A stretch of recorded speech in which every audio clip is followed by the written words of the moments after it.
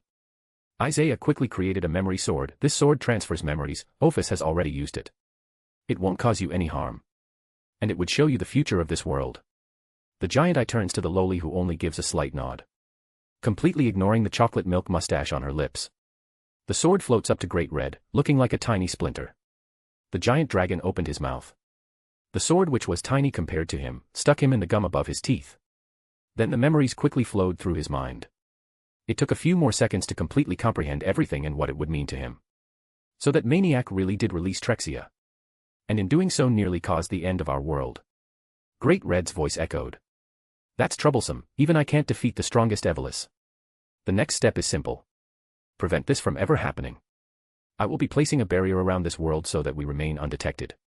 Here are the coordinates, little snake. Get the silver-haired bastard. Ophis looked at the giant dragon. Baka Red is being helpful. I must be hallucinating. PFFFF, ha ha ha ha. Isaiah couldn't keep it in and started laughing. Ophis, you are the best. Where did you learn that phrase? Ophis tilted her head. A few devils in my bases said that when they saw me. I eliminated all of them and took their treasure. The giant dragon growled, leave already, I have work to do. Ophis took one last look at Great Red. I will reclaim my silence. One day, she waved her hands and all of the members found themselves back in Kyoto. Chapter 97, Let's Slip the Dogs of War. If you want to read ahead or just support me, go check out my Pat. There are a lot of fics and ideas there. Every single one of these fics and chapters will be released eventually. But if you don't want to wait or just want to support me, check out the Pat. patrayon.com/alcoholic_panda. Word count 2,500. We found ourselves in the air above Kyoto. All of us immediately used magic to float. We wondered why Ophis transported us so high. But then we saw it. Rather, we felt it. In the distance at the edges of Kyoto, a battle had just broken out. Right as we arrived. No rest for the wicked. Everyone to their stations, I called out, and all of them moved except Riser, who just looked at me. I immediately realized what he was thinking. Go, check on the girls, then come join us. If you see any enemies, stay there and fight. Riser smiled, got it. Some headed towards the blast with me, but the others headed to protect some key locations in our faction in case this is a distraction. Rose and Meredith headed to the main ward control room. They were the most equipped to handle the wards. Their first job to erect wards in the most important areas of their territory. Then they would search those areas carefully for any intruders. And once they find nothing, only then can they focus the wards to help out in the battle. As soon as Isaiah and his team arrive at the battlefield, they saw devils, fallen, priests, small demons, various magical beasts, werewolves, vampires. Veldora, how are things in the underworld? Isaiah talked through a magic circle near his ear. No problem, boss. There are no signs of any enemies, but we are all on high alert. Well, some of us are. Gasper and his clone are communicating to decide how to take the best shots of your fight. Leave Gasper alone. He can multitask, otherwise, he wouldn't be able to separate into that many bats at once and control each one individually. Isaiah's eyes scanned the battlefield. In that huge army of different species. A few people who immediately stood out. The first was a man with red hair that went to his cheeks. He wore traditionally long white Japanese robes. And was holding a Japanese longbow. Hachiman-sama, Yasaka narrowed her eyes. She must have felt the curious gazes of her comrades because she quickly explained, the Shinto god of archery. And one of the gods of war. Originally he was an agricultural deity but later on became the guardian god of Japan. That bow is troublesome, Kurama grumbled and Isaiah nodded. A little further away from Hachiman was what could best be described as a berserker. He was a huge man with long brown hair and a tanned body. The only thing covering him was some cloth underwear and animal pelts, most likely bear skin. He was wielding a large stone club and kept bashing in everything that stood in his way. Yuvajin from HXH. I imagine him like this XD. So Heracles nya. Kuroka pointed out. But he is dead Nay-san. Asia got the descendant's sacred gear. Didn't he carry the spirit of the original? Kaneko asked as her eyes were darting around the battlefield. Marking out a path she would take. Injivold groaned, they brought him back. Great, now we have dead heroes and gods after us. They can't do it often, but if Hades was willing then that's a whole other story, Rose said through the comms. And the team focused on the last person, a relatively tall blonde man with a lean physique. His blue eyes darted around, parrying every attack with his fists then counterattacking. He was fighting using only martial arts. Kurama narrowed his eyes, Isaiah. Isaiah only nodded, yeah, I can sense it, he is 100% human, there is no divinity in him, no sacred gear. And at best peak low ultimate reserves. Yet if I'm not mistaken he can take on Falbium or Seraphol and win, but not without taking some serious damage. Tiamat said nothing and just stared at the men in confusion, he looks familiar. Yasaka stopped next to them, there hasn't been a human like that in recent history, otherwise I would have heard something. Interesting, Asia cracked her knuckles, so he is basically my senpai, and if I'm not wrong it's not Vasco Strata who is the strongest human but him. I'd like to see what he has got. Wasn't this Tobio person the strongest human? Gloxinia raised his hand. Tobio has a Longinus Gloxy. This guy is unarmed, Misaki smiled at her boyfriend. Well, let's go and find out. Dino, say hello to our new friends, Isaiah smirked at the fallen who only sighed. Why me? Dino whined but still spread his wings. All 6 pairs of them. Dino, please do it. Gasper yelled out, Plessy. Dino just facepalmed, fine, but I want a 1-month silence coupon from you and Veldora. Meaning to not bother me for anything. We accept. Hologram Veldora pops up on Gasper's palm. Dino summons the true Longinus and points at all of the enemies. He spreads his wings and infuses his own light power. Yasakani no Magatama, Dino calls out with a little blush his cheeks. From his surroundings, countless tiny sharp beams of light flew at great speed at the horde of enemies. Well done, Kizaru. Veldora yelled out. Good job. Borsellino 2.0 Gasper gave a thumbs up. Dino just slumped, I hate those two. Enemy POV. Dodge, a soldier yelled out. If you can't dodge then defend, a werewolf said to his troops, the other commanders did the same. While the troops dodged, the 3 figures just stayed up in the sky, slowly sidestepping or just flicking away the light arrows. So they are here. Heracles said with a wide grin, finally. I was going crazy from boredom. Calm yourself, you savage. Hachiman sneered as the attacks were easily batted away with his bow. What did you say to me, you tiny prick? I will strangle you with your long-ass robes. Heracles growled at the Shinto god. They are better than I thought, Dino mused to himself. Well, let's see how they handle this. There is Northwest better place to test the effectiveness of new attacks than in real battle. Dino pointed his spear again, but this time he was more focused. Small light arrows appeared again. But this time they were in different colors. The sky lit up in different shades of reds, yellows, blues, greens, and browns. Devils, as long as they live long enough or get strong enough, gain immunity to light. And light attacks affect them the most. That goes the same for all species. The stronger you are, the more immune to attacks you get. But what if the body is hit by multiple elemental energies at once? Dino thought to himself, for the strong this will be an inconvenience before they flush the energies out of their system. But for the weaker ones, it's elemental poison wreaking their bodies. Elemental light arrows. Dino swung the spear downwards. The arrows were unleashed upon the invaders. Hachiman smiled as the light arrows fell down. Interesting. That is not an attack used by any of the holy emperors I have seen. Let's see how he handles this. He raised his bow as an arrow materialized in his hand. He pulled the string back, the arrow pointing in the sky, and he just let go. The arrow flew vertically, leaving small shock waves. But that was it. It was fast, but it looked like any ordinary arrow. Until the arrow started to shake and cloned itself into 2. 2 into 4. In a few seconds, there were thousands and thousands of arrows. They collided with Dino's light arrows. Canceling each other out, a few thousand of Dino's arrows got eliminated until a huge sea serpent crashed through all of Hachiman's arrows. Then a blue fire breath burned the remaining pieces into ash. Injivald and Yasaka stood coldly as she looked at the god. Those were divine arrows. Better not take any chances of them possibly reforming and attacking them from behind. Hachiman frowned at the new arrivals. He quickly tilted his head to the side, but a bullet hit the hat off of his head. He glanced at his hat, noticing the blood around the hole, a blood bullet. He followed the trajectory to a flying dragon, on the dragon's head a blonde hair reloading her rifle. The wielder of the Sephiroth Grawl. One of the main targets for capture and if not possible for elimination. Well, now my job is just to stall. Heracles. Come. Heracles raised his stone club and smashed the shadows and vines coming towards him, then he put his club to the side, blocking a punch from Tiamat. You are weak, he yelled out as he wasn't affected by her punch at all. Tiamat just smirked, and you are stupid. Heracles immediately turned behind, only to see a small fist heading toward his face. Arrah. Boom. Asia blasted Heracles in the face, sending him flying back to where the real Tiamat was waiting with a water sphere. Heracles hit the sphere, sinking inside. The pressure in the sphere changed, and it started to press against his body. He quickly tried to escape. Release me. Have you no honor? Tiamat scoffed. Honor? That's rich coming from a barbarian. If this was a fight or duel, things would be different. But you attacked our faction. This is war. And judging how very few strong people are located here, you guys are just a distraction. Heracles stopped and grinned. What are you going to do about it? He put the club in front of him. First labor. Red aura exploded from him, sending a shockwave, scattering the water prison. Small back tribal tattoos started to show up on Heracles' body. His strength increased as they grew. Let's see how far you can push me. Heracles slammed his club into the ground, causing a crater. Gloxinia waved his hand and a giant spear hit Heracles in the back, sending him flying forward and into the ground.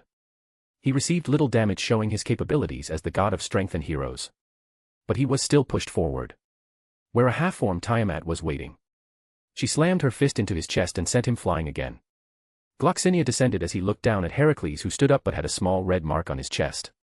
Don't get cocky, son of Zeus. You will not be leaving here alive, and you won't be coming back alive. Heracles brushed the dust off himself. We will see about that. Isaiah meets the unknown human, who going by his energy is the weakest of the three. But there was something that made Isaiah pick him. And he wasn't sure on what that thing was. Who? The leader himself is going to fight little old me. Don't you think that a little overkill? The blonde man's blue eyes twinkled with amusement. Isaiah frowned at you. Why have you not ascended? The man's eyes widened before his face steeled. You can sense that. You are much sharper than what I have heard. Then again, your domain is about swords. Isaiah summoned a sword in his hand. You are no ordinary human. You are like me, or should have been like me. You have taken your craft more than anyone else I have ever seen. By all accounts, you should be a transcended being. The man smiled wistfully. Yes, I should. But this is stopping me from increasing my strength any further. The blonde man pulled up his left t-shirt sleeve, showing a red circle tattoo. Isaiah frowned. Not a tattoo, yet not a scar either. A mark of a red circle. Ah, he turned to the blonde man with a calm expression. That mark was given to the world's first murder. God doomed him to walk the earth alone for a tortured eternity. For the sin of killing his brother. A literal hell on earth. Isn't that right, Cain? The blonde man smiled. Yeah, Big G is an asshole. But I'm surprised you can say his name. And making me a slow healing immortal wasn't all that he did. He capped my strength. At the beginning of low ultimate. The strength I have now is only due to some rituals. But even though they have a limit, after years of using rituals my strength was forever locked in peak low ultimate. Never increasing even by a sliver. I have been in this state for many millennia. So I did the only thing that was left to do. I trained my skills. Primitive human weapons were fragile.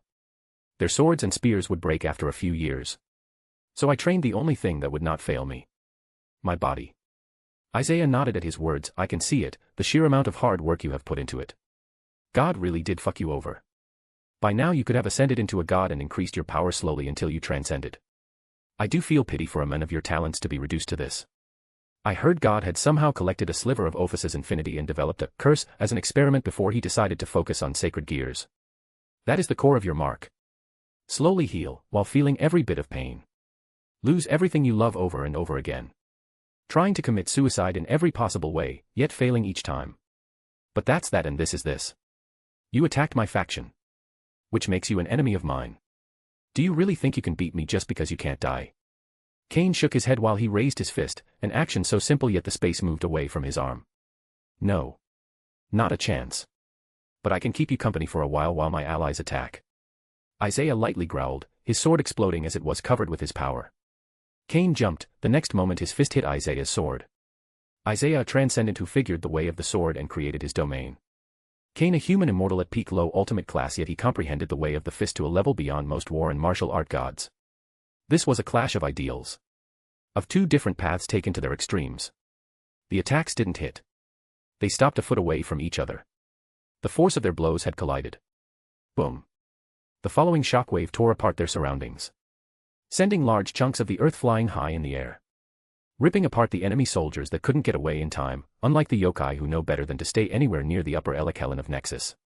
Cain and Isaiah separated, only to dash again at each other, starting a duel that would probably go down in history. Sword versus fist. A/N. What do you guys think? I like the inclusion of Cain. Very Garp-like fighting style. Sword versus fist. Roger versus Garp. Chapter 98, Biblical Side. If you want to read ahead or just support me, go check out my Pat. There are a lot of fics and ideas there. Every single one of these fics and chapters will be released eventually. But if you don't want to wait or just want to support me, check out the Pat. patrayon.com/alcoholic_panda. Word count 2250. At the same time as Nexus was attacked, the biblical faction was holding another gathering in Kuo Town. There is a reason they keep using this location for the meetings.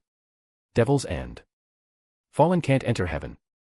Angels can go to the underworld, but they feel uncomfortable by doing so. Devils and fallen prefer if huge groups of either one were to come to their territory. Brings up bad memories of invasions. So they needed a neutral location where they could meet up. Given that Kuo Town is also the birthplace of the current Red Dragon Emperor, there is no better location to choose from. All three forces can bring an equal amount of troops. Even though they have made an alliance, old grudges won't just disappear. It will take time. A lot of time, for the mistrust to go away. They were meeting in a luxurious hotel that Surzex had built in Kuo Town. There was a big table with many different dishes on it. There were two representatives from each side. From heaven were Michael and Gabriel. From Gregory Azazel and Penemu. And from the devil's side Surzex and Graphia. Since they were in a restaurant, all of them came dressed in a suit and a dress for the women. The mood was somber despite the luxurious location. Azazel took a big sip from his wine before sighing, "Okay, give it to us straight, how bad is it?" Surzex had a calm facade, but you could tell that he was exhausted from his body language and the way he coursed demonic energy through his body to function. Well, we almost had a riot explode into a mini civil war, so that's one thing. Another is our diplomatic affairs plummeted. A lot of factions and organizations worked with us due to Seraphal's sheer charisma and the way she could sweet-talk them. Now that she is gone, they have no reason to work with the arrogant devils. Gabriel sighed, sad that her friend won't be joining her in diplomatic talks anymore. She quite liked those, even though Seraphal didn't. "I am going to miss our talks." Penemu chuckled, "What talks? You just talk," and Seraphal stands there and tries to ignore you as best as she can. Gabriel pouted a bit, "It's how we bond." "Have you been working on a solution for this problem?" Michael asked gently, trying to steer the conversation back on its course. Surzex nodded, "We have decided to put Graphia as head of foreign affairs." Azazel raised an eyebrow, the others were clearly surprised as well. "Who, your council actually allowed this? Two Satans will basically be married. That gives quite the political power to House Gremory." Graphia smiled coldly, "Oh, they tried. But I reminded them whose fault it was in the first place." Surzex smiled at that. Seraphal and Graphia competed for the position of Satan in the first place. Graphia is strong, she has a good lineage and has a few good connections. She will have to do, the devils can't afford to not have someone leading the foreign affairs office. Me and Seraphal were the best negotiators, so we took that role for the alliance. Luckily it seems that she is still willing to do the deals that will benefit the whole alliance, but not the ones for the devils. Your council really screwed up, Surzex. So Sarah will be coming to the alliance meetings. Gabriel happily smiled. Michael sighed while the rest ignored the pure-hearted angel. She was naive, but that didn't mean that she was stupid. She unknowingly uses her naivety to her advantage. People relax around her kind aura, and with God's blessing, she can tell when someone has negative intentions toward her. So she doesn't get tricked. More like can't be tricked. There is a reason she is Gabriel the messenger. She has been in charge of foreign affairs since she was created. The Satan of domestic affairs just rubbed his temple. "You don't have to tell me." Penemu looked at Grafia. I suggest you hire Serafal's old team. They are experienced and already know what to do. It will save you a lot of trouble. If you want to train your own people, do it another time. Right now you have to start building connections. Grafia just nodded. She knew how hard it would be to replace Serafal. She left some pretty big shoes to fill. But she was probably the only one who could do it. The only other candidate is the Devil King Zekrom Baal. And there was no way the Satans were going to let that man anywhere near the position of foreign affairs. He was already troublesome enough as it is. He didn't need even more political power. Well, other than the 1,000 reincarnated devils we lost this week. And the constant attempts to undermine us by the Great King faction. There really aren't any other changes with us. How are things going on your end? Azazel glanced at Michael and waved his hand, gesturing for him to go first. Very well. I will go next. Michael cleared his throat. Luckily, other than those 50 angels, no others have left heaven. The Brave system is functioning well. We have reincarnated a few more angels into our ranks. The most important one is the person I reincarnated as my Joker. Dulio Gesualdo, the wielder of Zenith Tempest. He is a kind and carefree exorcist. A bit too carefree. He is lazy and has a great passion for food. As soon as he got his wings, he went on a culinary trip. The other's sweat dropped at this information. Michael, are you sure he won't fall because of gluttony? Michael just smiled fondly. No. I have no worry there. Dulio does not travel around the world to look for tasty foods for personal satisfaction, but to do research and bring them to the church facilities for the kids to eat. He treats those who came from church facilities as his brothers and sisters and will do anything for them. In fact, his main reason for becoming an angel was to reach the souls of the children in heaven. So that he could see the kids from the orphanage and keep them company till they reincarnate or decide to stay in heaven. Azazel was visibly surprised. Really? People like him are rare, especially in a world like ours. Behavior like that will get somebody killed sooner or later. Serzex withheld a wince as memory started surfacing of the times he used to play the piano for orphans. Before all of them were killed, which was the reason he began fighting in a civil war. That felt like a lifetime ago. And he was a completely different person as well, when he took the position of Satan of domestic affairs. Maybe Serafal was onto something about this whole quitting thing. Sadly, that is true. The world would be much better if we all got along, but I guess it just isn't meant to be. Gabriel sighed out. If it were that easy, we would have done it long ago. Right now we can barely function as a proper alliance, Penemu stated. Saying the words that all of them had in their heads. This alliance didn't go as planned, but it could still be a success. They made peace and started trade among the other factions. Which is more than anyone has ever done in thousands of years. So it's a start. Well, this alliance hasn't even existed for a year. Some setbacks are to be expected. Michael said calmly. He was among the first angels, well, actually literally the second angel created in existence. Him and Hello were twins. Serzex sighed. He was reminded that it really hadn't been that long since they started. The stress must really be getting to me. He called over a waiter for a refill and took a big gulp before turning back to his fellow leaders. So what's next on the agenda? Before anyone could even say anything. Boom, boom, boom, boom. The hotel started to shake from the explosions. Not again. Serzex, Azazel, and Michael sighed out loudly at the same time before looking at each other and smiling wryly. They looked through the window and saw the absolute chaos that was happening outside. Their troops were being attacked by multiple opponents. The enemy army for the main part was filled with humanoid jackals with ash-black skin. They were 3 meters tall and wore a headpiece and jewelry similar to that of what ancient pharaohs wore. They had spears, swords, and double-bladed edged axes. They were fearlessly attacking the troops stationed outside the hotel. Then, without any warning, a pitch-black veil surrounded the area. The hotel along with a few city blocks were separated from the real world. Why does this happen every time we try to hold a meeting in person? Azazel facepalmed before he turned serious. His mind working in overtime. Army of Anubis, Michael spoke up. He and Azazel had seniority here. Both of them had seen many things during their long lives. Dimension lost. Grafia looked at the barrier. No, this is pitch black. So at least Nexus isn't attacking us. I got it. I wondered why the black energy seemed so familiar to me. It's Nyx. The primordial goddess of the night, Azazel spoke up as he started to run energy through his body. Nyx. So the Greek and Egyptian pantheon have joined forces, Gabriel stated. She used the special techniques from heaven to control her emotions in times like this. So even as she watched her people get killed, she would be able to think and fight with a level head. Penemu frowned. Even if she is a primordial goddess, she shouldn't be able to create a barrier that can keep all of us locked in, right? I believe you are correct. I'm guessing her brother Erebus, the primordial god of darkness, is helping her out with the barrier. Michelle observed the enemies when powerful auras started to pop up from the darkness. Roar. Roar. Roar. Roar. Oh, come on. Azazel yelled out. He had recognized a few of those auras. A black eastern dragon exceeding 100 meters in length flew from the darkness.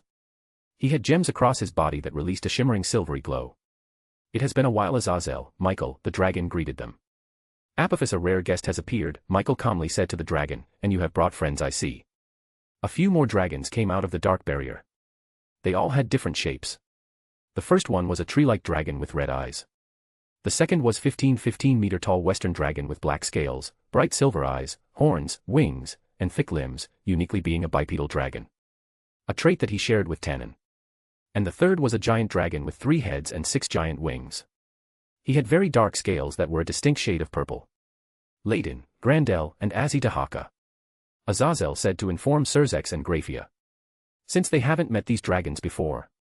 Apophis the primal eclipse dragon, Labden the insomniac dragon, Grendel the crime force dragon, and Azitahaka the diabolism thousand dragon, Graphia called them by their titles. Rahahaha. I will slaughter the whole lot of you. Grandel roared out, his silver eyes glowing as he let out a mad grin. Ha ha ha. Let's see you escape now, you little worms. Labden laughed out loud. The leaders noticed that he was sitting in the back while his energy was dropping slightly. It was easy to figure out that he was increasing the strength of the veil that Nyx and Eberus have created, as well as giving them an obvious target. Except this target is a durable dragon sitting behind 3 very strong evil dragons. Hey Azzy. Long time no see, Azazel chuckled at the 3-headed dragon. Ah, Azazel, I see that you are still alive, you old crow. I can finally get my revenge. Azitahaka glared at Azazel. Azazel. Michael raised an eyebrow at Azazel, who looked a bit sheepish. Long story short, in my youth I stole some magic books from his cave. You ransacked my home. Prepare to die, crow. Azzy roared out as he started to gather his energy. As if 4 dragons were bad enough. The earth around them started to crumble. In mere seconds a large part of the earth, cement, and houses turned to dust and sand.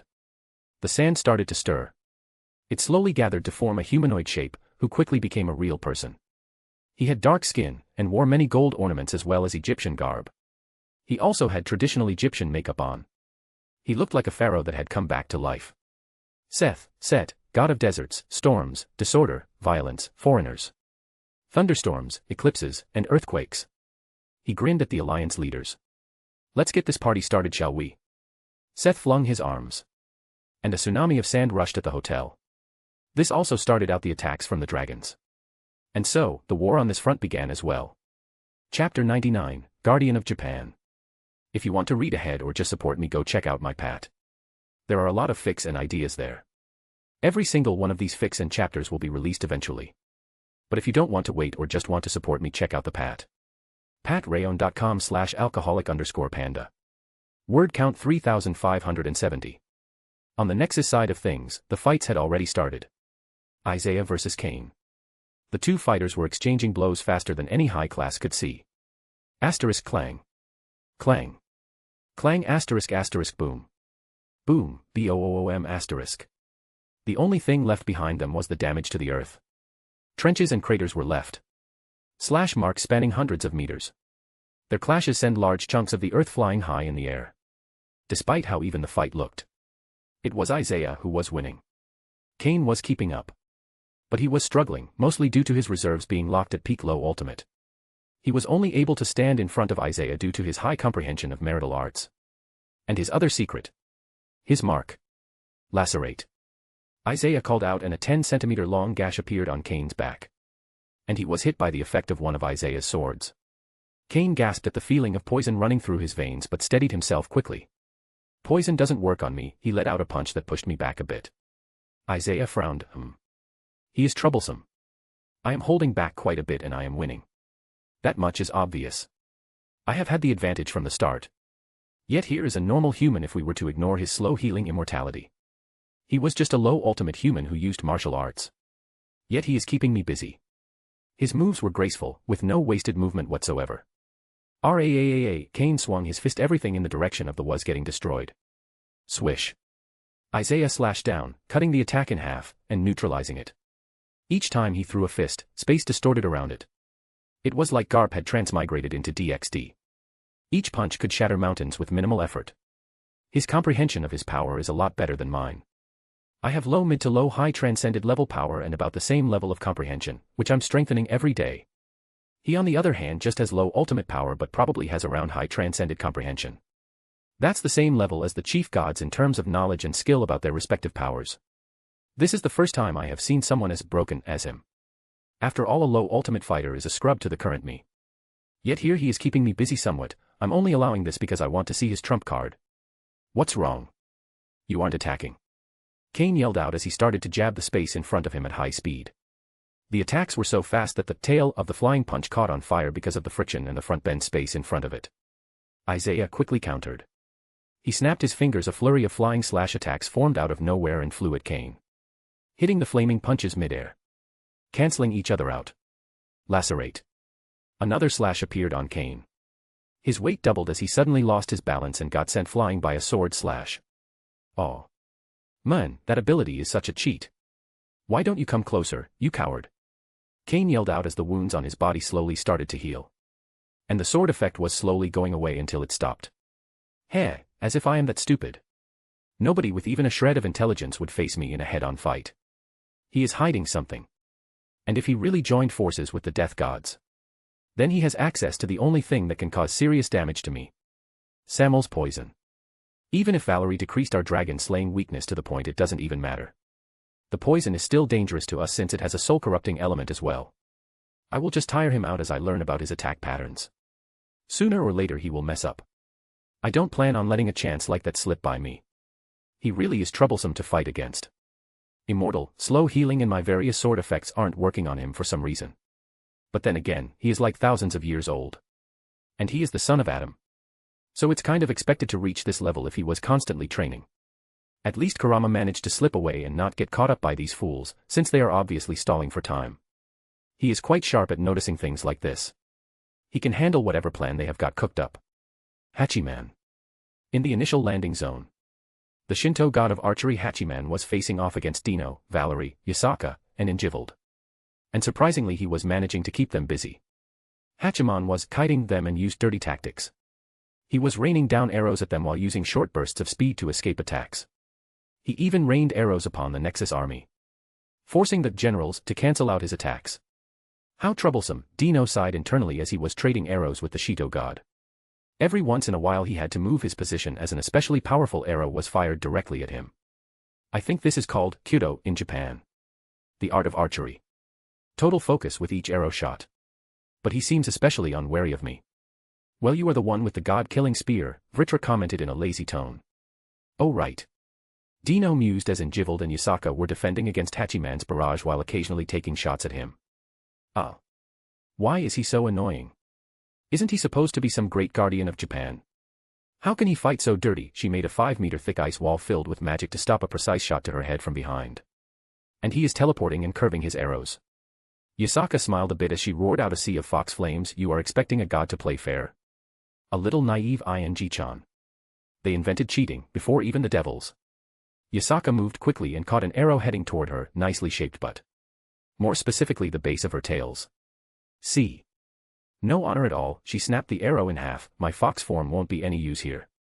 I would just give him a bigger target. Bang. Valerie used one of her concentrated blood bullets and grazed Hachiman right as he appeared in his new location. She predicted where he would move. Who? A sniper.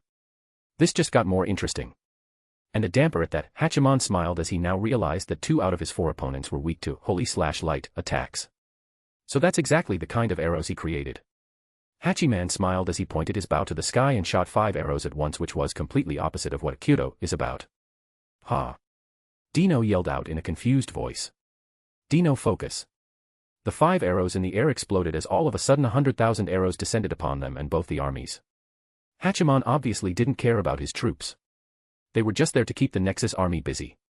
Let's see how you handle this. Hachiman pulled on his arrow as it shined brightly, filled with divine energy focusing on purification. At that moment the 100,000 arrows that were falling down started to glow in different colors like fireworks. Dino, Valerie, Injivold and Yasaka quickly closed their eyes in pain, from their sight being overwhelmed.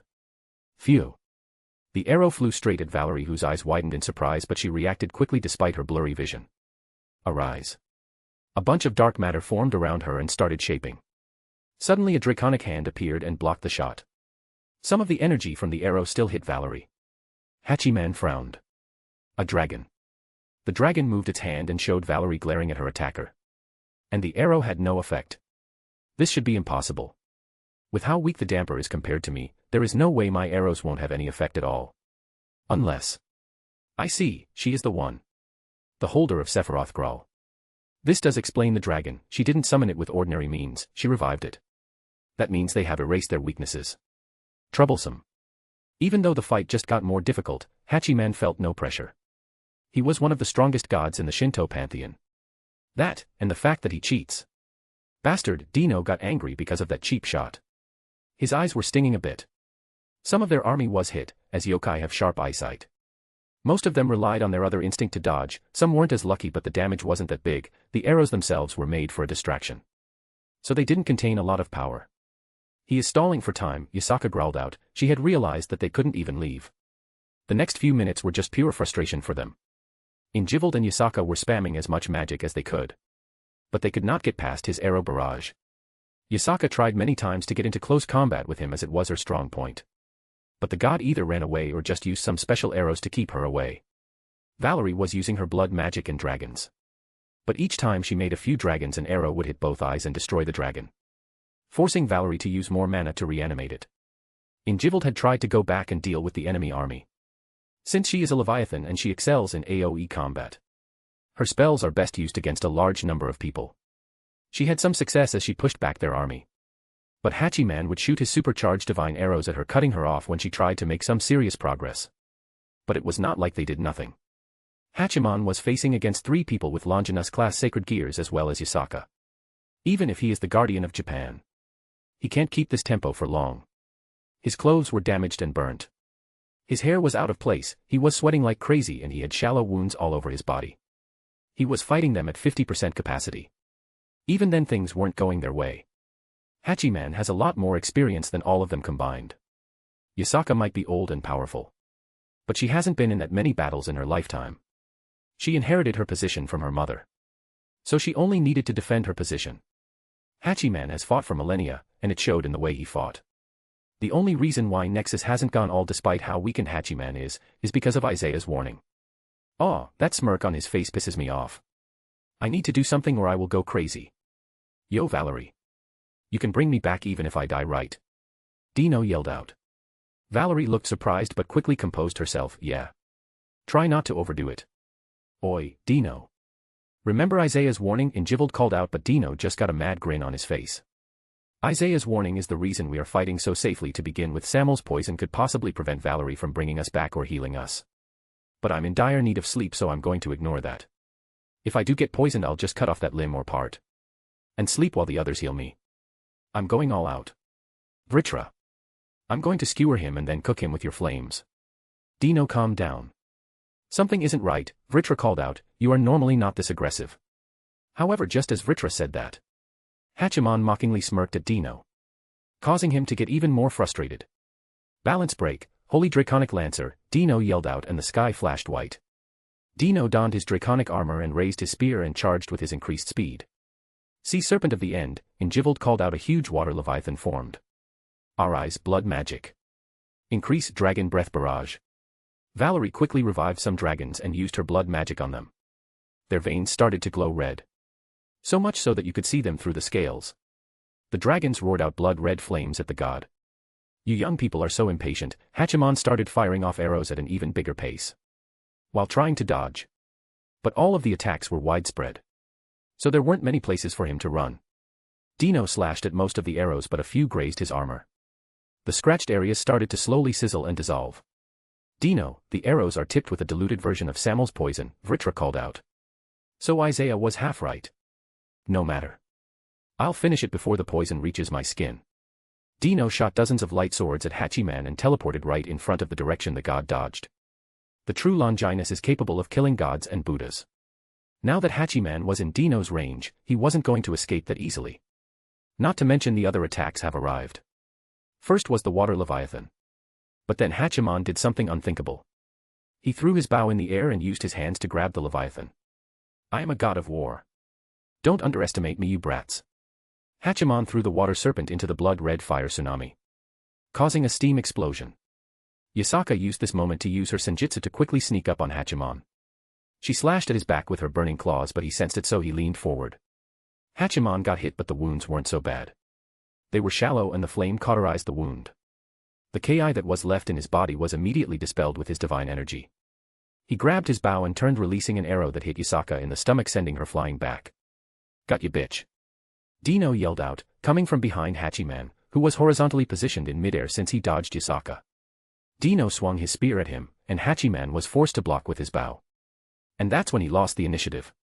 Dino started to swing the spear around, his arms blurring. Hachiman tried his best to block, but Dino found an opening and stabbed Hachiman in the stomach above the hips. But in a turn of surprise, Hachiman ran at Dino with the spear going through him. No, I believe I got you. He flicked his wrist and a black dagger shot out, which he grabbed with his right hand and stabbed Dino's left arm. Right through the scale mail. Aggghhhhhhh, Dino screamed out in pain. Dino. Vritra yelled. Dino, the poison is infecting your soul. Valerie rushed to him, trying to stop the poison from spreading. Injivald and Yasaka weren't just standing there. Hachiman was injured, and they weren't about to let him run away. The tables had turned now, they were keeping him boxed in, unable to escape. Dino released his scale mail and saw how the poison was spreading and his arm was becoming violet-black. Without flinching, called upon the full power of the true Longinus and slashed right on his biceps, severing his own arm. Grab it, he groaned out in pain. Valerie created a barrier box and caught the severed arm. The poison was starting to even erode the barrier. I told you to wait. Something was influencing your emotions. Vritra yelled out in anger. You just cut off a piece of your soul. Dino flinched and looked at Valerie, who shook her head. Vritra is right. He sensed it first because he is connected directly to your soul. Your arm is gone, permanently. There is nothing for me to revive. It's like the soul part of your arm has been erased. As far as you as a being is concerned, you were born without your left arm.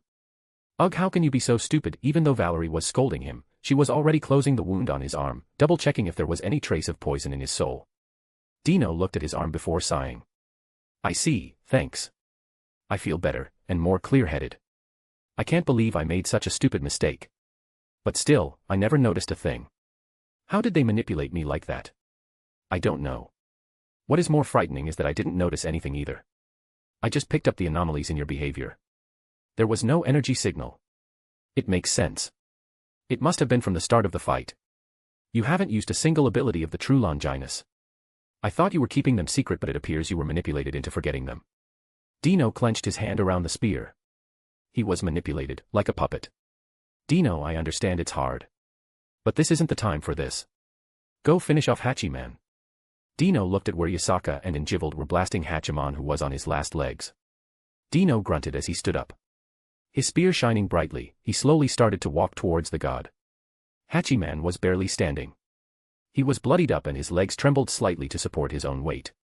He saw that Dino was still alive and clicked his tongue. Guess I couldn't get rid of the Holy Emperor. Sigh, it will take a while before I am revived. I need to stall a bit more for the signal. Team Zero still hasn't achieved their purpose. Hachiman quickly pulled out a crimson-red arrow that had a heart-shaped arrow. He loaded the arrow and pulled. But for some reason, he was pointing in the opposite direction of Dino and the rest. What is the meaning of this? Yasaka called out. Hachiman merely smiled and let go of the bow and arrow, surprising the rest as it kept floating in the air in the same drawn position. This arrow is pointed at someone. It's a certain kill. If you kill me, that arrow will fly true and strike someone down. Someone important. Injivald raised an eyebrow. You think we will let you live? Let alone believe in your words.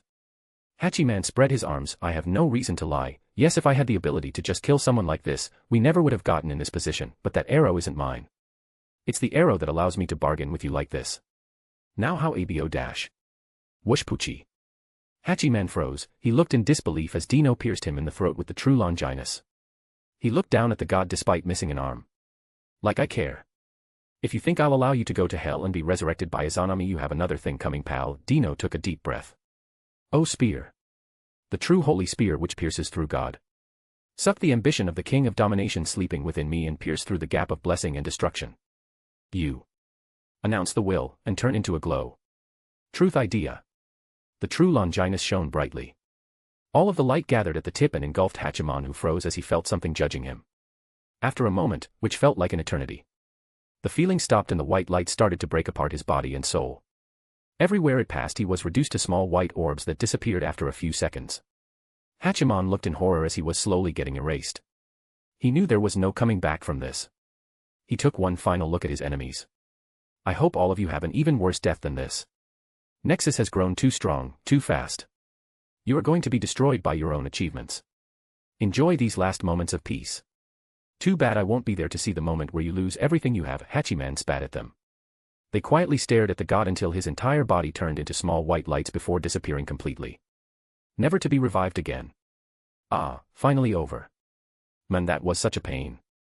I even lost an arm, Dino whined as he cancelled his balance breaker. The moment he did, the red arrow was released, it flew into the sky and pierced it, entering the dimensional gap and disappearing somewhere. Valerie quickly appeared near Dino and smacked him on the head. You idiot. You just lost an arm and a part of your soul. And what was your bright idea? To go into Juggernaut Drive. How can you be so dash? Yasaka quickly interrupted Valerie. Valerie-san, leave poor Dino alone. He needs his strength for when Meredith gets a hold of him. That girl will definitely punish Dino for his stupid decisions. And this isn't the time or place to argue. Injival pointed below them in the distance. Their armies were still fighting. Dino winced when he thought of Meredith. Ah, what a drag. Let's finish up quickly.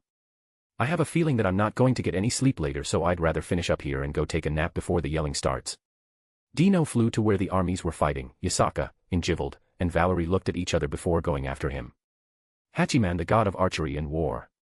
The guardian of Japan. Defeated. Chapter 100, Heracles' Final Labor. If you want to read ahead or just support me, go check out my Pat. There are a lot of fics and ideas there.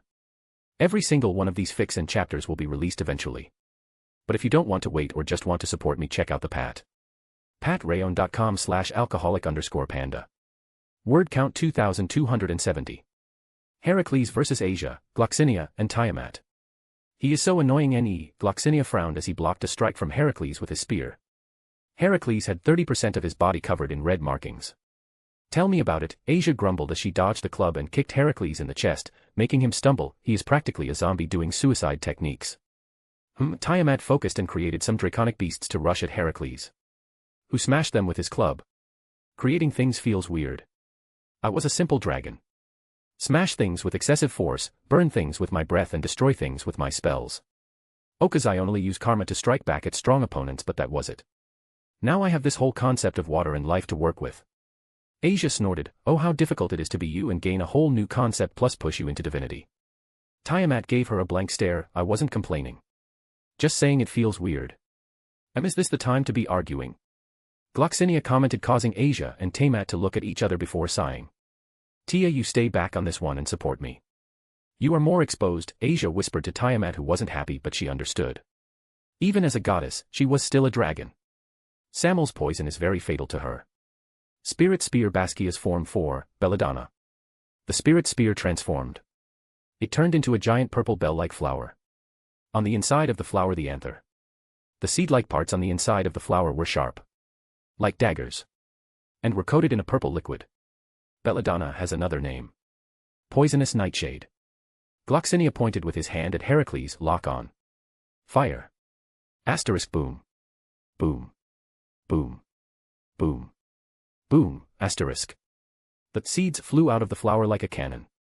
They were spinning while flying at their target, acting more like real bullets. Heh. Naive, Heracles scoffed. Third labor, Heracles yelled out. The black tribal tattoos increased by 10% and so did his strength. He slammed his club against the bullets. Asia just sighed. See, there he goes again. Gloxinia quickly moved his fingers and a few of the bullets changed course, a few managed to slip past his defense and drill a bit into his skin. Tisk, Heracles clicked his tongue and flexed his divine power. The bullets flew out of his skin. You think a little poison is going to stop me? I don't feel a thing. Heracles lunged at Asia and threw a punch at her, but she didn't move. In a split second, Tiamat appeared in front of her in the perfect position to block the attack. Once she did, she used her karma shift. She threw a right hook which was cloaked in a golden fire.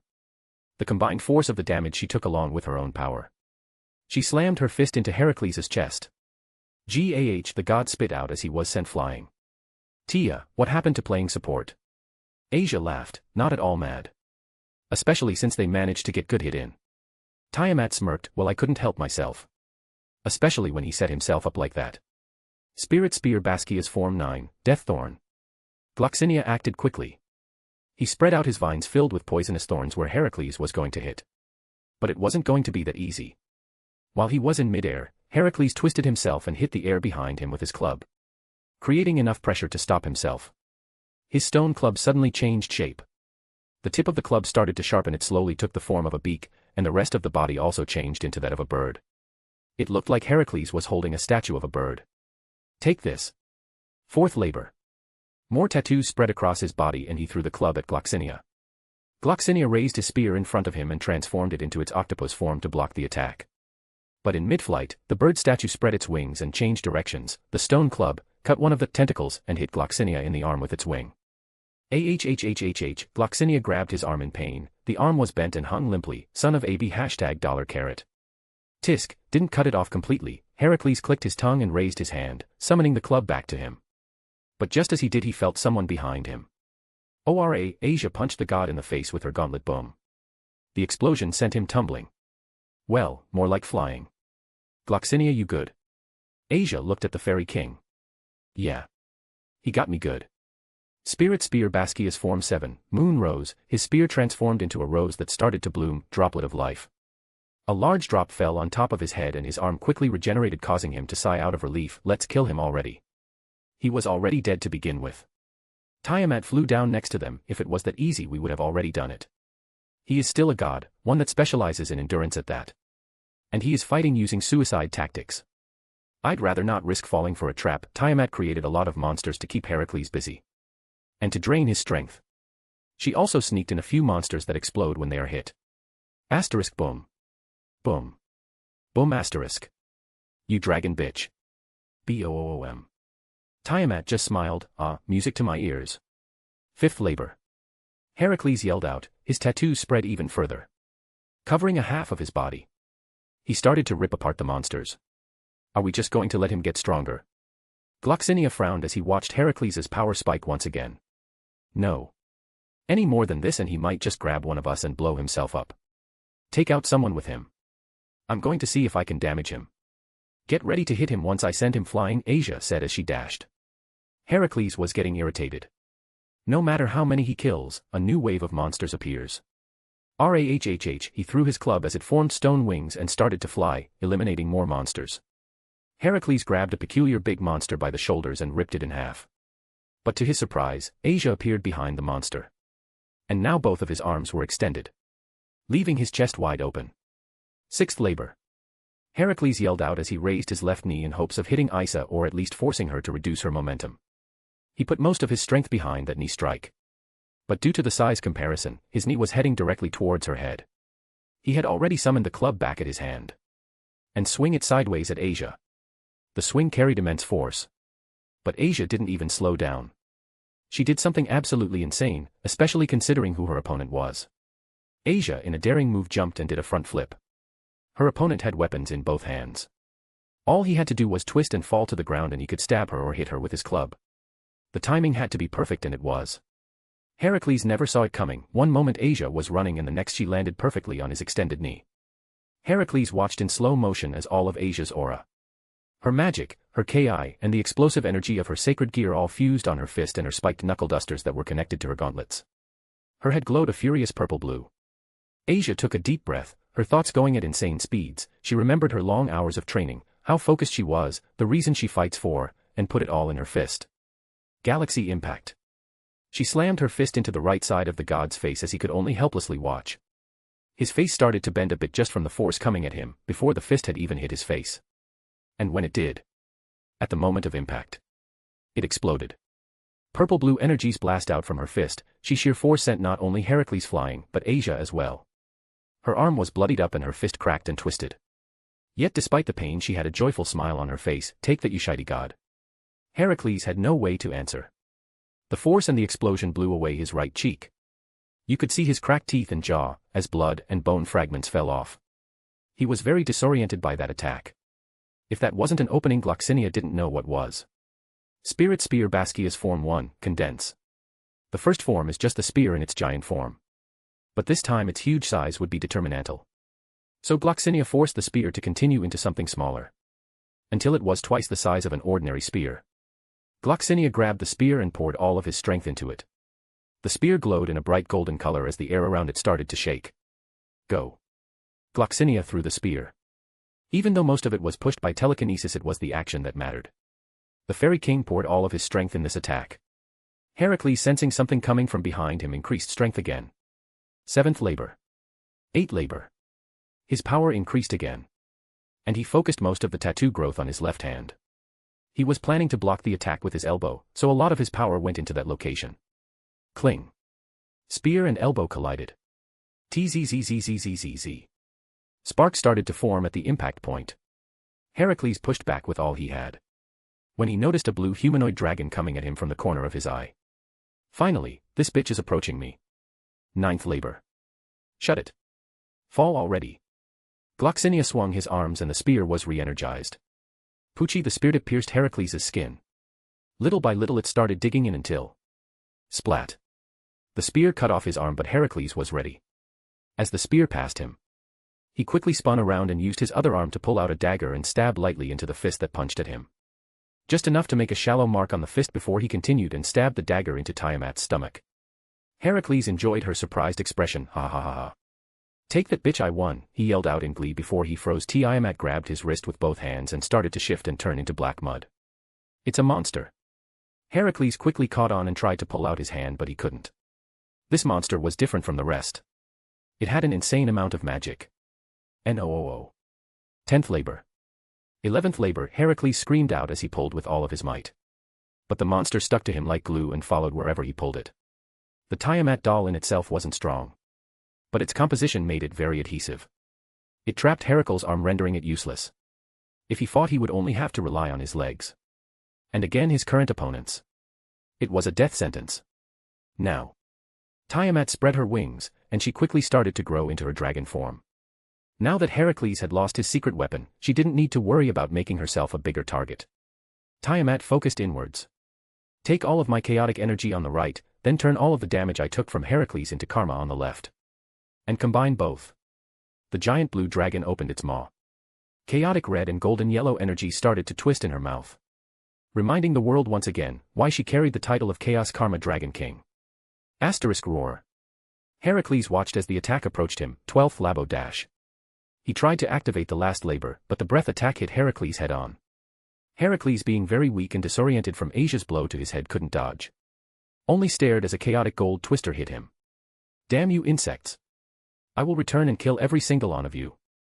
This I swear on my name. Heracles yelled out as his flesh started to rip apart and burn.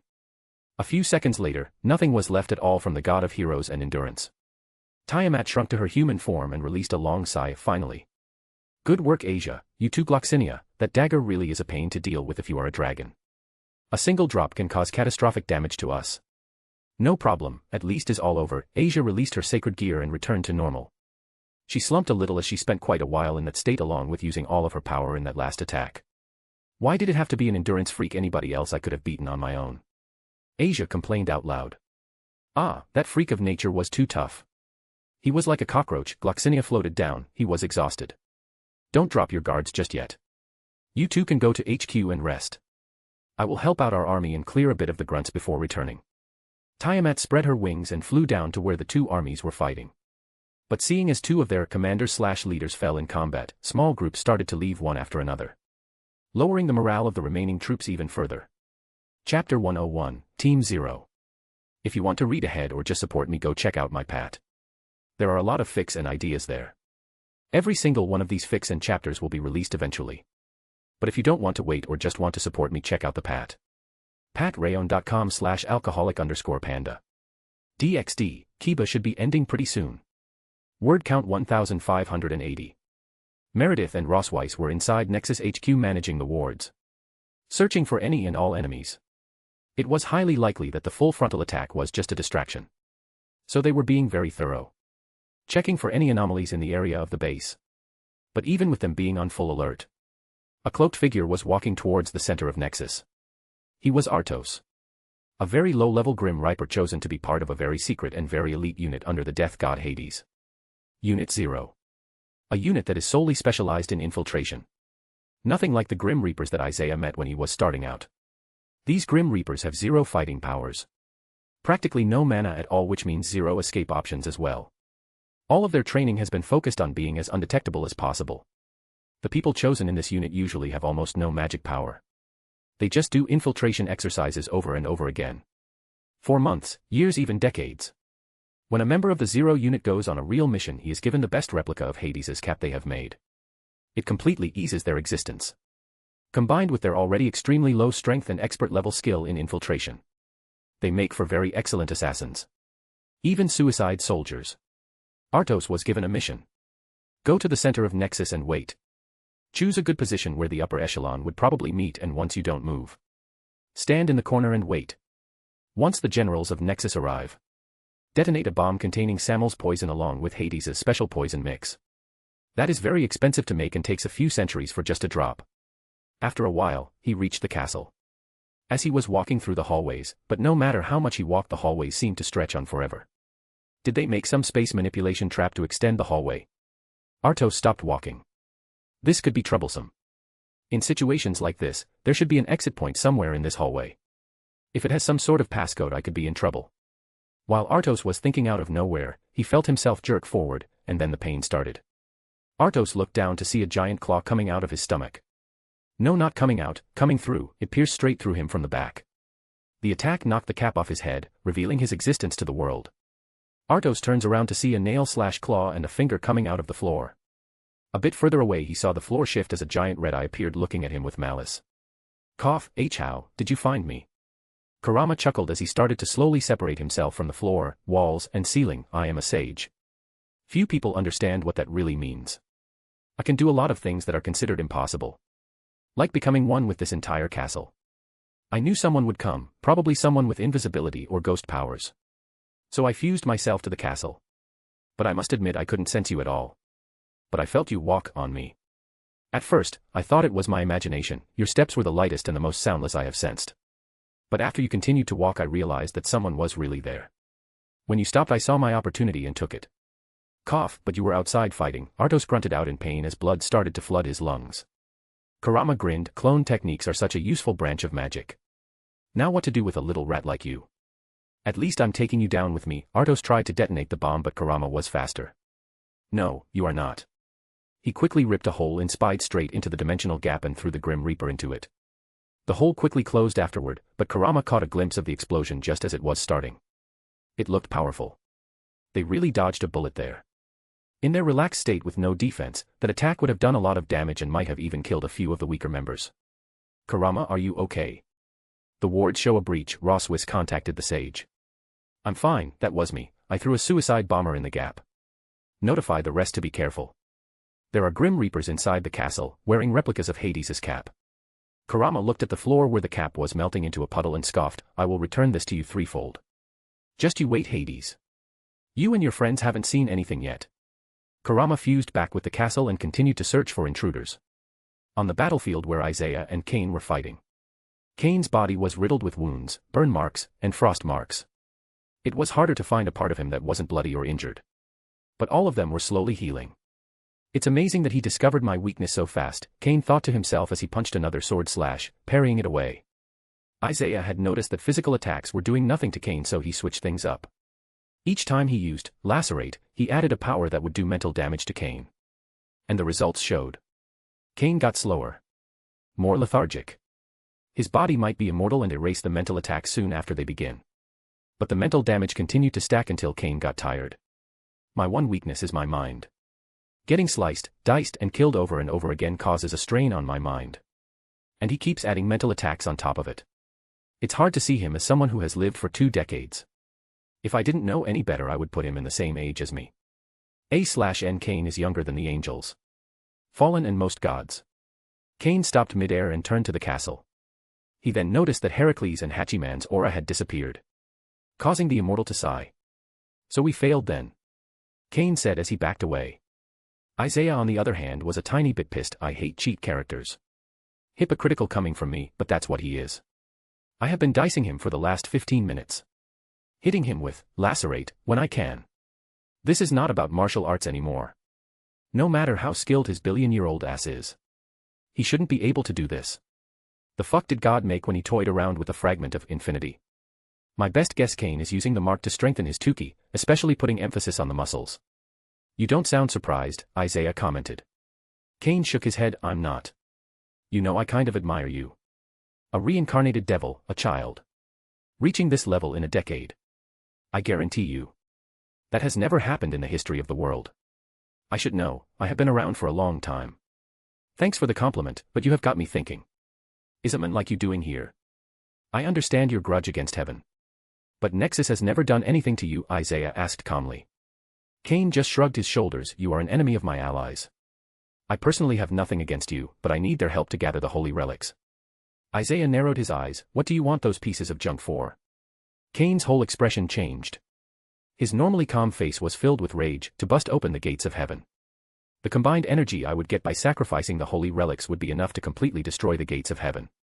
And when me and my allies go there, I will destroy the system God left and free myself from this cursed mark. Isaiah frowned. Troublesome. That system is the only thing keeping heaven in check. Along with all the sacred gears. Should the system fall, heaven won't be able to gather any faith. And would lose control of all the souls who go there. And that's without all the shit that would happen to the angels. Most importantly, if the system fails, sacred gears would no longer be reincarnated into a new host. They would stay in the core of the user after his death. This means others will be able to easily grab sacred gears and I will lose one big advantage I hold over all the other factions. Isaiah's sword changed again. Zenith. Cain jumped backward, avoiding a couple of swords that suddenly pierced from above him. Whoa. Nope, I ain't dealing with that sword again. Plus I'm the only one left and I'm not stupid enough to think I can win against you, let alone once the others arrive. So CYA, Cain crushed some sort of black crystal artifact and a black warp gate appeared behind him and swallowed him up. Isaiah just stared at where Cain disappeared before relaxing a bit. This is getting more and more troublesome. And these million-year-old faggots are popping up one after another. Maybe I should increase the difficulty of my training. I can still somewhat handle my current level. Yeah, X5 sounds pretty good. Asia and Valerie will handle all of my broken bones and ripped muscles. Speaking of which I need to go and check on them. Chapter 102, Kiba 102, Evil Dragons and Seth. If you want to read ahead or just support me, go check out my Pat. There are a lot of fics and ideas there. Every single one of these fics and chapters will be released eventually. But if you don't want to wait or just want to support me, check out the Pat or Ko-Fi. That's a new thing I'm trying out. Also, I will start releasing chapters from random fics. This will help me progress on Pat. The FIC is called Alcoholic Panda's Snippets. And made a FIC for HP/DxD, Raven. Just in advance so nobody takes the title. That would have sucked. The first chapter of Raven has been posted on both patrayon.com/alcoholic_panda. ko-fi.com/alcoholicpanda. Word count 2420. Aliens side. The biblical alliance consisting of the heaven, Grigori, and the devils was being attacked. Their enemies were 4 evil dragons. Apophis the primal eclipse dragon. Labdin the insomniac dragon. Grendel the crime force dragon.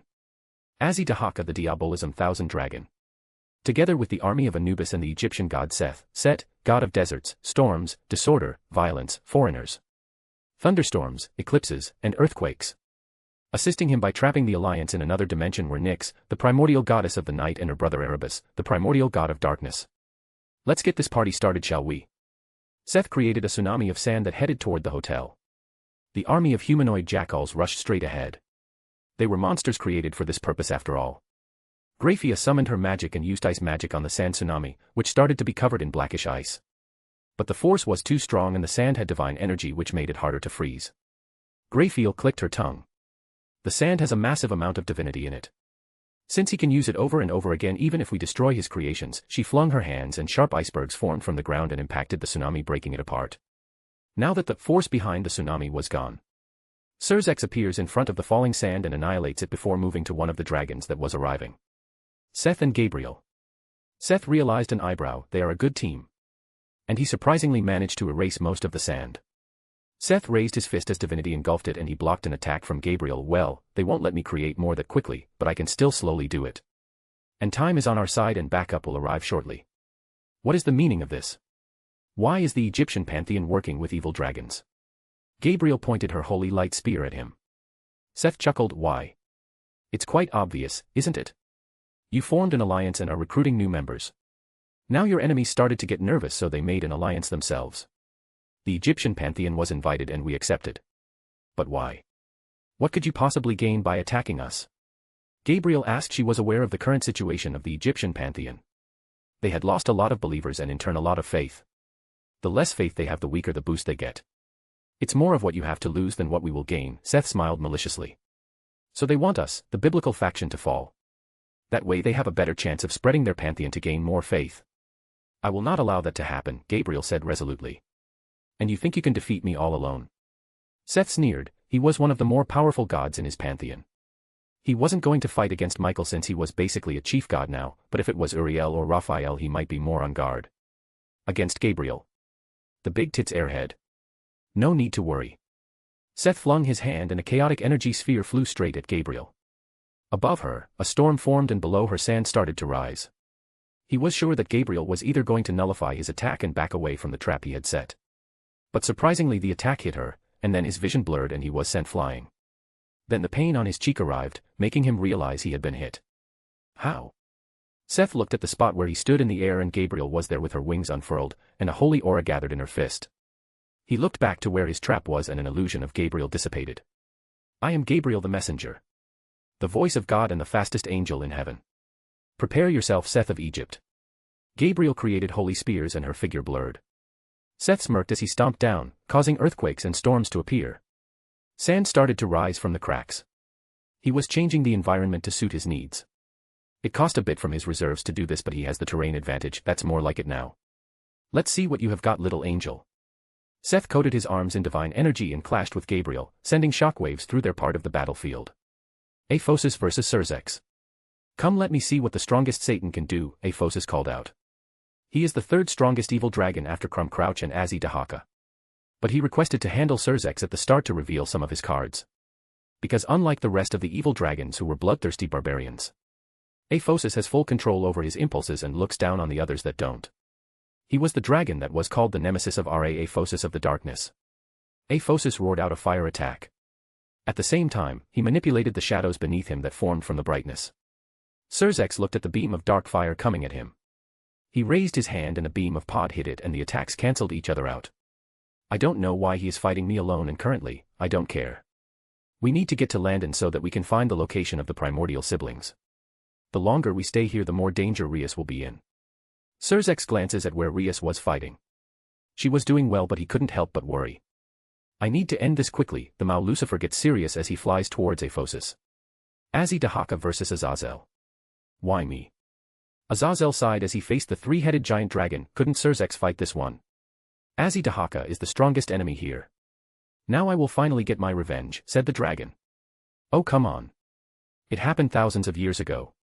A bit too long to hold a grudge, don't you think? Azazel said in a casual tone, while subtly manipulating his magic, ready to shoot out spells. You robbed my home. Azzy Dahaka roared out in anger. I entered a small cave and grabbed some ores and plants. I already told you this, Azazel sighed out, like he was talking to a child. It was in my territory. It was 50 kilometers away from where you were. And I just took some samples. All of it is my territory. The three heads took a deep breath. Great, Azazel raised his hand and a giant light spear formed. It was 3 times the size of the one Kokabeel made and a lot more powerful. Azazel quickly threw it at the dragon, who quickly unleashed his breath attack. Grendel versus Michael. He. I always wondered what a roasted archangel would taste like. The insane 15-meter humanoid dragon laughed like a maniac as he stared down at Michael. You are quite deranged, aren't you? I don't like killing, but putting you down would be an act of mercy, Michael said with a small smile. You dare. You are just a weak little bird. If it was your father, he might be a threat to me. You on the other hand are no threat, Grendel growled out, his eyes shining with madness. Michael sighed. You know, it's quite common for people to underestimate me. But they forget. I sit on the throne of heaven now. Do you think someone weak would be allowed to sit on it? That and a part of the faith from our believers is going straight to me. Michael unfurled his golden wings and his aura exploded outward. It was bright golden and was leaking out holy energy in large quantities. Contrary to all expectations, Grendel just whistled. He was not intimidated in the least. Now how do you have that much power, little bird? I'm sure dear old daddy wouldn't have allowed an angel to get that powerful. Lest you threaten him like Lucifer did. Michael had an impassive look on his face. Indeed he didn't. But he is dead now. As for how I can handle all of this faith. Me and Hell were twins. And when he fell and turned into Lucifer he was more powerful than me, this is true. But people forget. I am the firstborn. The first son of God. The general of heaven. He flew at Grendel and hit him in the side of the face with holy energy, sending the dragon tumbling back. Rahahaha. That's what I am talking about. Due to being one of the very few bipedal dragons, Grendel is a master at fighting hand-to-hand.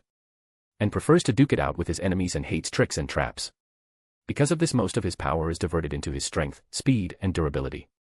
He has no magic except his draconic fire. He takes pleasure in dealing and taking damage. I will rip you apart, and like the psychotic killer dragon he rushed at Michael, without any plan or actual thought. Just pure instinct and a desire to kill his opponent. Penemu and Grafia were surprisingly without any opponents. They looked at each other and realized that this wasn't right. The enemies were too prepared to miss something like this. But both were strong fighters in their own right.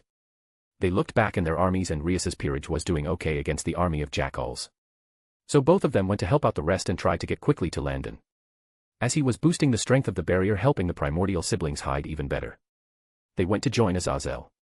As Azidahaka was a bit too much for the old crow. It is said that Azidahaka had knowledge and control over 1,000 magic. Elemental magic, teleportation, space-time, and defensive magic, just to name a few. And the fact that he was a dragon. Meaning bigger magical reserves and he could take a lot more damage. Azazel, we have come to give you backup. Penemu arrived near her leader and Grafia is behind her. Thanks, it kind of irks me that I can't handle him, but then again, he isn't one of the strongest evil dragons for nothing. Grafia unleashed her aura. Black ice started to from beneath her. Don't overdramatize Azazel. Any one of us can't handle him alone. Surzex is the only transcended class we currently have with us. Penemu unleashed a barrage of light spears to test out the dragon's defense. She sneaked in some really powerful spears in the bridge. Azidahaka roared out flames from all three heads and the light spears detonated midair. As he was sending out flames, he noticed that Grafia was spreading ice around them, creating a field of ice on which would lower the energy cost of her spells.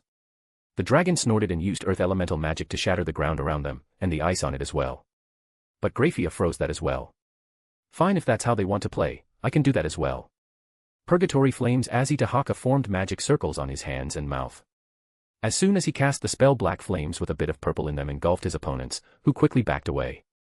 But the dragon didn't stop there. He started to attack the surroundings as well, throwing his flames in their armies. Wanting to create as much chaos as possible. Rias peerage POV. In another part of the battlefield, and arguably the safest zone. Rias and her peerage were fighting the army of Anubis. The 3-meter-tall humanoid jackals with weapons from the ancient Egypt era. Rias was blasting pod shots left and right. She would hit an arm or leg, but the monsters kept going, even with holes in their chest. Issei and Aquino were fighting together. Aquino's lightning, which was normally used to paralyze stronger opponents, was useless here. They didn't even feel the current going through their bodies. Hyodo hit a monster in the head, blasting it off. Don't worry. I will protect Bucho and Aquino. Just as he said that, a soldier struck Aquino in the chest. How dare you harm Aquino, glorious Ape. Dragon shot. In his anger, Hyodo unleashed a red beam that blew apart the top half of the jackal. Aquino turned to him. Era, how forward Issei-kun. But this might not be the time for this. Aquino dodged the next attack and blasted the soldier away. The other new members were taking this seriously and systematically eliminating enemies near them. Thanks to Hyodo's recklessness, they realized that these monsters could only be killed by decapitation or crushing the head. Or erase their whole upper body, but that's just wasting energy. Normally going for the head was the obvious move, but since they were 3 meters tall that was kind of hard to do, so it took them a while to realize the way to kill them. They were protected by the few low ultimate class devils and fallen among the soldiers who were keeping an eye on stronger opponents. Boost. Bucho, I will be ready soon for transfer, Hyodo said as he punched another jackal in his balance breaker. Good job, Issei. Give it to me when it's done. Rias smiled at him, feeling much better now that they have taken down quite a few jackals. This should boost her reputation a bit as she was gaining war merits. I am afraid that won't be possible. A cold, cruel voice sounded from behind Rias, whose body shivered as she turned around with a panicked look on her face. Behind her was a phantom with a jet black body with a muscular build and horns on his head. He glowing fire-like eyes and a cruel smile on his face. God of Darkness. Engra Mainyu from the Persian pantheon. He had carefully transgressed the battlefield as he hid. W. Hello, Ruin Princess. Engra quickly grabbed Rias by her throat and lifted her up as he sealed her magic. Hyodo looked in horror as Rias was captured. Bucho. he called out as he dashed forward. His roar echoed through the battlefield, gaining the attention of the leaders. Engra smiled as Surzeka's face paled. Unleash the Titans. Chapter 103, Kidnapping. If you want to read ahead or just support me, go check out my pat. There are a lot of fics and ideas there. Every single one of these fics and chapters will be released eventually. But if you don't want to wait or just want to support me, check out the pat or Ko-Fi. patreon.com/alcoholic_panda. ko-fi.com/alcoholicpanda. Word count 1760. Unleash the Titans. Engra Manu yelled out and the black barrier started to distort. Beep, beep, beep. Alarms started to ring in Surzeka's head. Same as Greyfia's. They both looked in the same direction. They immediately realized what had happened. The spells that they left on Rias activated. Spells that would alert them if she was in danger. Rias. Surzek yelled out as he headed straight to Engra Manu with fury in his eyes. Hyodo was already there. In his balance breaker he quickly got to Rias, but he was out of his league. Engra simply pointed his finger at him. And shadows came from the earth and slammed into Hyodo, sending him flying and breaking apart his scale mail. Where do you think you are going? Apophis appeared in front of Surzek. He was injured from fighting Surzek, but a dragon's pride won't let him fall. Dark Field Barrier. Primordial Water. Apophis immediately used his 2 signature attacks. He created a strong black barrier where he could create a dark world of his own inside. And right off the bat, he filled it with the black water. It is extremely deadly and is capable of dissolving anything that it comes in contact with, powerful enough to wound God-class beings. Its corrosive powers are even capable of nullifying Phoenix tears. Surzek, seeing that he was trapped in a mini-dimension, got even more pissed off. He was even further away from Rias. So he snapped. He directly enters a quasi-true form. Even in his angered state, he knew he could not go into his true form. In it he destroys anything and everything that's close to him, regardless of whether it was a friend or foe. Hiya. Power of destruction surged from Surzek as any black water that got near him was immediately erased. He sent out a huge ball of destruction that hit Aphos head-on. Impossible. How can he be this strong? He isn't even at full strength. Aphos knew that Surzek didn't enter his full form like he was counting he would. They had hoped that he would eliminate a few of his own allies. Aphos tanked the shot and used his power to directly fight against the strong orb of Pod. Due to his focus being taken away and he was being pushed against the edges, his domain broke apart. And Surzek rushed past him. Seeing this, Aphos used his power to fling the orb to the side. His hands and chest were filled with charred scales and flesh. He stalled Surzek for quite some time. So this is the power of one of the beings on the lower ranks of the top 10. Surzek is definitely a monster. Luckily for us, a monster with a glaring weakness. And we have a monster of our own. Aphos shrunk down to his human form and slipped away. Seeing Surzek unleash his power, the others immediately understood what had happened. The enemy has Rias. Fuck. This will not end well. Azazel cursed out. He turned back to Azzy to see him setting up teleportation circles in his hands. They are retreating. Azazel yelled out, and everybody immediately understood what had happened. This wasn't a normal attack. They targeted Rias from the start. And now that they have her, they are retreating. And if they escape, Rias would definitely be used as a hostage against them. Greyfia unfurled her wings and flew straight at Azzy Dahaka. But the dragon didn't put any teleportation circles beneath him. He just pointed his hands at Surzek and Gabriel. "No!" Greyfia yelled out, as she attacked the dragon with black ice. In front of Surzek, a teleportation circle appears. Surzek knew that he couldn't allow himself to be blocked, so he swung his arm and sent a lot of pod to destroy the circle, but it just passed through. The magic circle was an illusion. "Ha ha ha ha ha, I can teleport without circles, fools." Azzy yelled out. As he was unbalanced, a young tallman wearing a black coat appeared. He had long hair with a mixture of black and gold colors and heterochromatic eyes. His right was gold and his left was black. He also had pointed ears. Crom Crutch has arrived. "Hello, Lucifer." He swung with his right fist filled with gold and black energies and sent Surzek flying. Currently, Crom Crutch is as strong as Drake and Albion were in their prime. Since he has been actively training and fighting others to get stronger even before they were killed. "You won't be going anywhere unless you defeat me," Crom said in a serious tone. Surzek was furious. He umped his power. The air around him was literally getting destroyed into atoms. But each time he attacked, he blocked. He couldn't advance at all. Crom wasn't budging an inch. To even match Crom Crutch, Surzek needed to enter his true form. Which he couldn't do. There were too many allies near him. Worst case, he might harm Rias as well. At the same time, Seth versus Gabriel. Gabriel rushes to stop him from teleporting, but when she gets in the teleportation circle, sand burst from the ground and grabbed both of her legs. All of the power was focused on containing her. Gabriel was confused. If they took her with them, she could signal back where their base was. But Seth grinned and the magic circle disappeared. It was an illusion all along.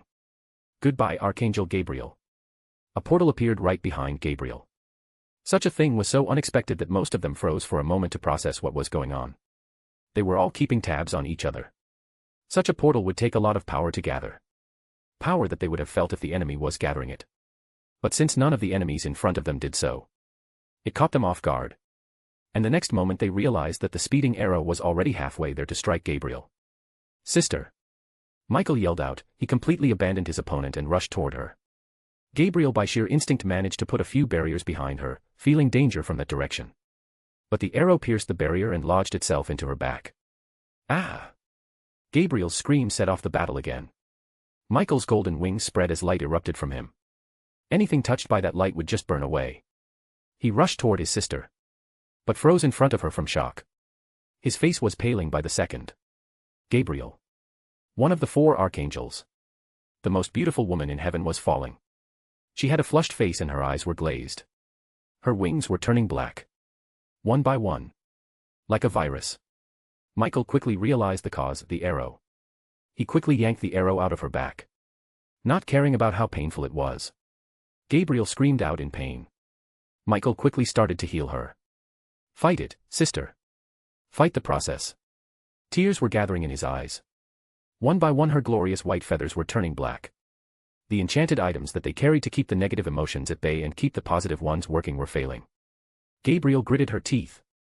She tried to push her holy energy to fight the process, but she came to a shocking revelation.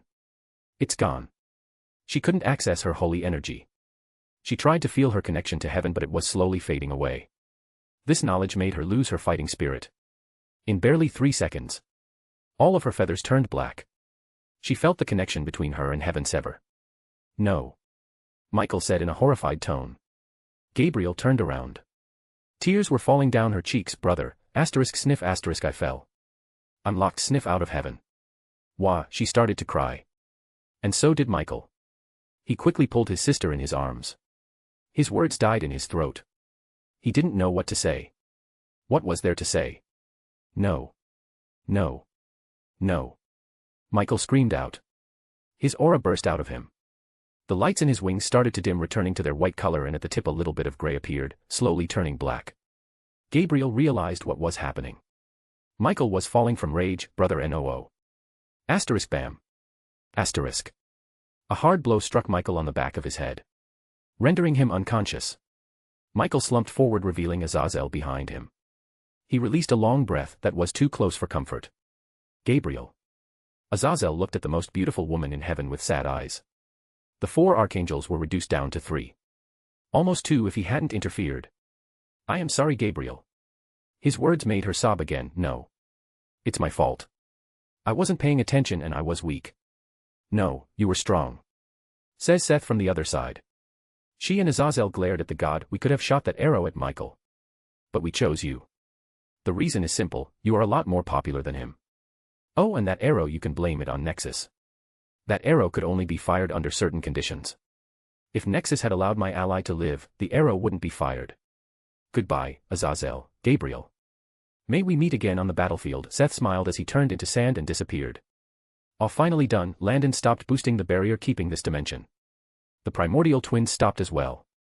The barrier was starting to fall apart and titans that were trapped in Cocytus arrived to keep the biblical faction busy. Azidahaka started teleporting his allies away. He just glanced at them and they disappeared. Graphia and Penemu were strong. But the dragon was stronger. One by one they disappeared until Rias was gone as well. This is extremely tiring. Teleporting this many strong beings is such a pain. He flicked his finger and a scroll appeared and flew at Graphia. Those are the demands in exchange for Rias Gremory, and with that, he teleported himself out as well. If you even want to see Rias Gremory again, you must bring Isaiah, the leader of Nexus, to us. Dead or alive. Do this and we will return her unharmed. Fail and we will send her back to you. Piece by piece.